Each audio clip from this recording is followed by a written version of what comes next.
जागतिक दिव्यांग दिनानिमित्त जिल्ह्यातील सर्व दिव्यांग प्रवर्गातील शाळेमधील विद्यार्थ्यांची जिल्हा परिषद अमरावती येथून रॅली काढण्यात आली आहे। या रॅलीमध्ये यावर्षीची थीम सामाजिक प्रगतीसाठी दिव्यांग सर्वसमावेशक समाज घडविणं अशी होती। या अनुषंगाने सर्व दिव्यांग शाळेमधील आकर्षक देखावे उपक्रमाद्वारे सादर करण्यात आले आहेत। यावेळी जिल्हा परिषद मुख्य कार्यकारी अधिकारी श्रीमती संचिता मोहपात्रा, समाज कल्याण विभाग प्रादेशिक उपायुक्त माया केदार व जिल्हा दिव्यांग सक्षमीकरण अधिकारी DM पुंड यांनी हिरवी झेंडी दाखवून रॅलीला सुरुवात झाली। यावेळी सर्व दिव्यांगांना विशेष शिक्षण देणाऱ्या विद्यालयातील मुख्याध्यापक, संस्थापक तसेच शिक्षक, शिक्षकेतर कर्मचारी व विद्यार्थी मोठ्या संख्येने उपस्थित होते।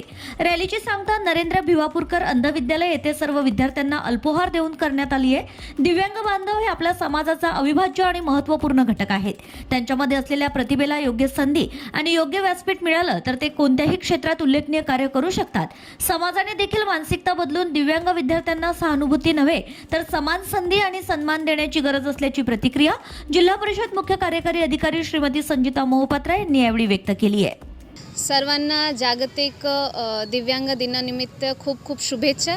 आज जिल्हा परिषदमध्ये कार्यरत सर्व जिल्हा परिषद अधीनस्थ जिल्ह्यामध्येच्या शाळांनी खूप सुंदर आणि चांगली असं रॅली काढलेली आहे, ज्यामध्ये विविध थीमवरती त्यांनी आज रॅलीमध्ये समावेश केलेला आहे। त्यामध्ये सशक्त नारी अभियानचा पण समावेश झालेला आहे, जंगल बचावचा पण समावेश झालेला आहे आणि ह्या मुलांच्या माध्यमातून एक चांगली सामाजिक जे थीम आहेत आता आपल्याला ह्या रॅलीमध्ये बघायला मिळालेलं आहे। ह्या वर्षीचं जे पूर्ण जागतिकचे थीम आहेत सामाजिक प्रगतीसाठी दिव्यांग समावेशक समाज घडविणे, मला वाटते की हे खूप इम्पॉर्टंट थीम आहे, जे आता आपण जेव्हा दिव्यांगाचे विषय चर्चामध्ये असते त्यामध्ये आपण स्पेसिफिकली समाज कसं त्यांना सर्वांना एकत्र घेऊन पुढे जाऊ शकतात त्याच्यासाठी आपल्याला कार्य करायला पाहिजे। आणि ह्या मुलांच्यामध्ये इतकं टॅलेंट आहे जे आपल्याला खूप सगळे विभागामध्ये बघायला मिळते। स्पेसिफिकली आमच्या अमरावतीचे मुलं किमान 25 ते 30 मुलं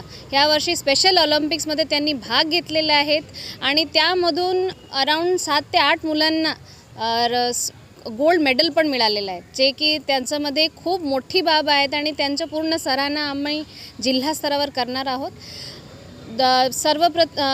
शेवटला मी असं म्हणायचं माझी इच्छा आहे की समाजामध्ये ह्या मुलांचा एक खूप मोठा वाटचाल आहे आणि त्याच्यासाठी प्रत्येक माणसांनी त्यांना त्यांच्या आयुष्यामध्ये त्यांना सामावून घ्यायला पाहिजे आणि त्यांच्यामध्ये जे गुण आहेत त्याला वाव द्यायसाठी प्रत्येक माणसांनी प्रयत्न करायला पाहिजे। धन्यवाद। Bureau report RCN news.